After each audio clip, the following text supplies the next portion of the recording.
नमस्कार दोस्तों, स्वागत है आपका बीसीआर न्यूज चैनल पर। बिहार विधानसभा चुनाव की वोटिंग पूरी हो चुकी है और काउंटिंग शुरू होने में बस चंद घंटे की अब देरी है और सभी को इंतजार है रिजल्ट का। लेकिन जब तक रिजल्ट नहीं आ जाते हैं तब तक चुनाव की चाल जारी है। तो कोई जीत के दावे कर रहा है, तो कोई एग्जिट पोल पर सवाल खड़े कर रहा है। उधर काउंटिंग की तैयारी भी पूरी है और इस आधे घंटे में हम लोग समझेंगे कि चुनाव के नतीजे क्या मैसेज देंगे। लेकिन सबसे पहले आइए तुरंत जान लेते हैं चार बड़ी खबरें। तो रिजल्ट पर सबकी नजर है। बिहार चुनाव में आज क्या होने वाला है, ये हम लोग आगे बात करने वाले हैं और नीतीश और तेजस्वी के लिए बात करने वाले हैं। देखिए, बिहार के वोटर्स ने रिकॉर्ड वोटिंग करके पूरे देश को एक अच्छा मैसेज दे दिया है। अब बिहार विधानसभा चुनाव का रिजल्ट आने बिहार चुनाव 2025 का इतना अहम क्यों है, इस पर हम लोग आगे बात करने वाले हैं। और ये भी बात करेंगे कि रिजल्ट के बाद अर्श या फर्श पर क्या प्रशांत किशोर रहेंगे, इस पर हम लोग आगे बात करने वाले हैं। और यह भी बात करेंगे कि रिजल्ट के बाद अर्श या फर्श पर क्या प्रशांत किशोर रहेंगे, इस पर हम लोग आगे बात करने वाले हैं। देखिए, बिहार के वोटर्स ने रिकॉर्ड वोटिंग करके पूरे देश को एक अच्छा मैसेज दे दिया है। अब बिहार विधानसभा चुनाव का रिजल्ट आने में सिर्फ रात भर की ही देरी है। शुक्रवार को सुबह 8 बजे से ही काउंटिंग प्रक्रिया शुरू हो चुकी है। काउंटिंग की तैयारी करीब करीब पूरी कर ली गई है। नेताओं के साथ साथ बिहार ही नहीं बल्कि पूरे देश की नजर बिहार के रिजल्ट पर है। संगीत रिकॉर्ड मतदान के बाद बिहार विधानसभा चुनाव में अब रिजल्ट की बारी है।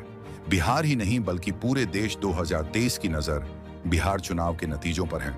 काउंटिंग के लिए बिहार के सभी 38 जिलों की 243 विधानसभा सीटों के लिए 46 काउंटिंग सेंटर बनाए गए हैं।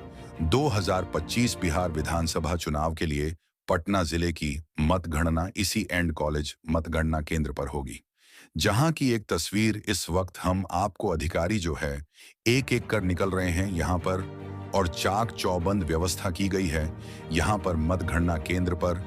और सुबह 8 बजे से मतगणना जो है वो शुरू हो जाएगी।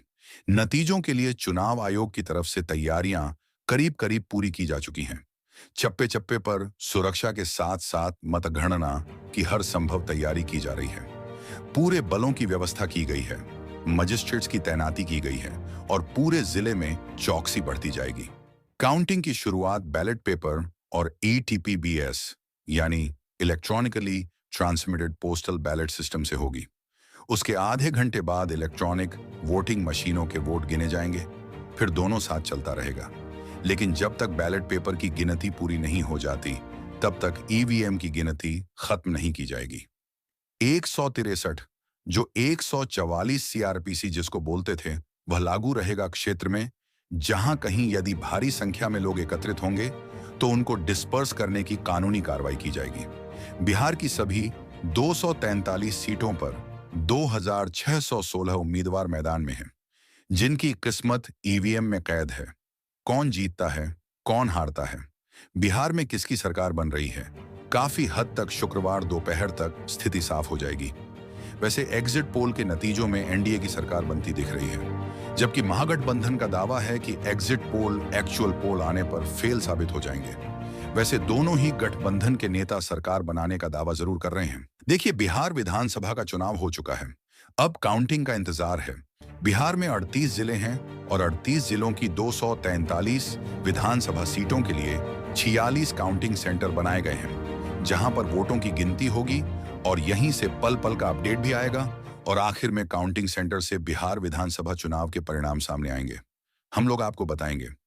इलेक्शन कमीशन के मुताबिक वोटों की गिनती सुबह 8 बजे से शुरू हो गई है, लेकिन काउंटिंग की शुरुआत बैलेट पेपर और ETPBS यानी कि electronically transmitted postal ballot system से ही होगी, क्योंकि 2020 विधानसभा चुनाव के बाद में कई राजनीतिक दलों की ओर से यह मांग की गई थी कि पहले पोस्टल बैलेट की गिनती हो।